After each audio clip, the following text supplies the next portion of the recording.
What if one single sentence, said in anger, frustration, or maybe even sarcasm, could completely destroy your life? That's exactly what happened to a woman named Shannon Kobylarczyk, a name that's suddenly everywhere online. Some people call her racist. Others say she just made a mistake. But no matter which side you're on, one thing is clear. Her story is forcing people to ask hard questions about free speech, accountability, and how far cancel culture should really go. It all started at a Dodgers game, a typical night of cheering, loud fans, and excitement in the stands. Shannon, a well-educated corporate attorney, was there with friends enjoying the game like everyone else. But somewhere in the middle of all that noise, something went wrong. An argument broke out between Shannon and another fan, a Latino man sitting nearby. Nobody knows exactly what caused it. Some say it was over seats. Others say a drink spilled and tempers flared. But then came the moment that would change everything. As voices got louder, Shannon reportedly turned toward a man and said, "Call IC." Just 3 words.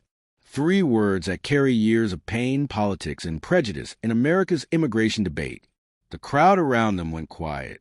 Someone pulled out their phone. And within hours, that short clip of Shannon's comment spread across the internet like wildfire. Twitter, Reddit, TikTok. Everyone had something to say, and most of it wasn't kind.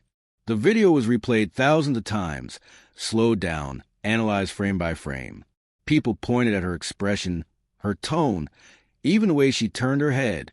For some, it was proof of deep-seated racism, a professional woman using a hateful phrase to belittle a Latino man. For others, it looked like a heated moment that got blown way out of proportion. But the internet doesn't wait for explanations. Within hours, online users found her LinkedIn profile, her job details, even her volunteer work. Shannon wasn't just anyone. She was an associate general counsel at Manpower Group, a major global company. And she also served on the board of Make-A-Wish Wisconsin, a charity that grants wishes to children with critical illnesses. The backlash hit like a storm.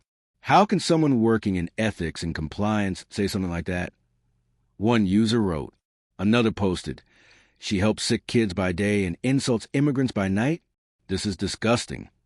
By the next morning, Shannon's name was trending, and her professional world was collapsing.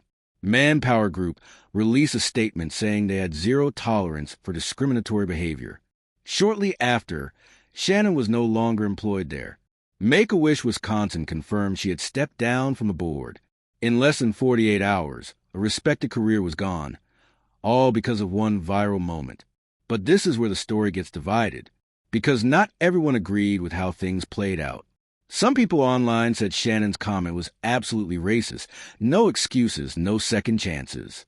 Others argued that what she said was inappropriate, sure, but not life-destroying.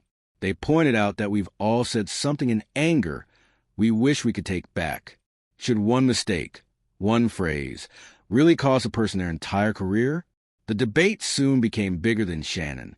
It turned into a question about free speech versus hate speech. Does the right to say what you feel protect you from the consequences? Or does freedom of speech stop when words cause harm?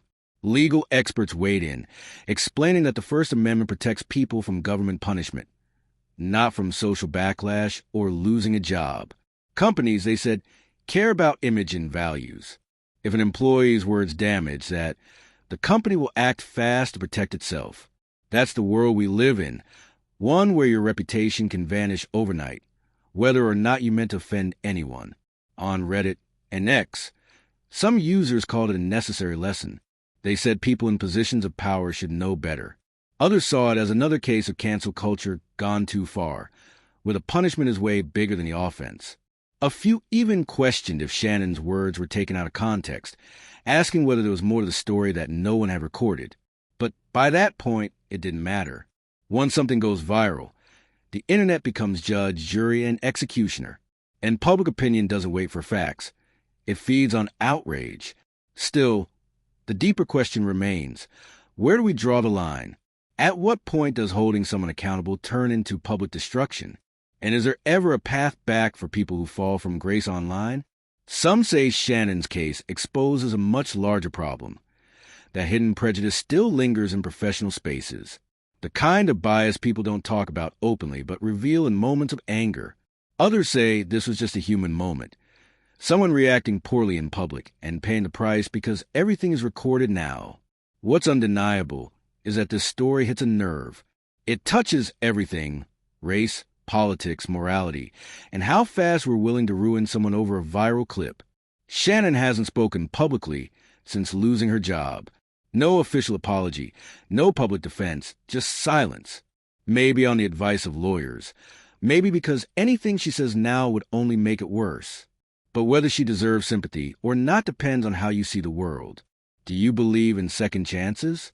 Or do you think some words can be undone, no matter how sorry a person is? This entire situation reminds us that in today's world, every phone is a camera. Every moment can become content, and every mistake can become a headline. It's a scary truth, that your entire future can hinge on 3 seconds of anger caught on video. So here's the question I'll leave you with. Was Shannon Kobylarczyk a racist using immigration as a weapon, or just a woman who said something stupid and paid the ultimate price for it? Let me know what you think in the comments. Because this one isn't just about her.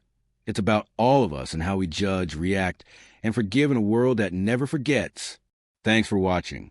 If you want more real and trending stories like this, don't forget to like, subscribe, and hit that bell icon so you never miss an update. Until next time, stay curious, stay aware, and remember, sometimes the smallest words make the loudest noise.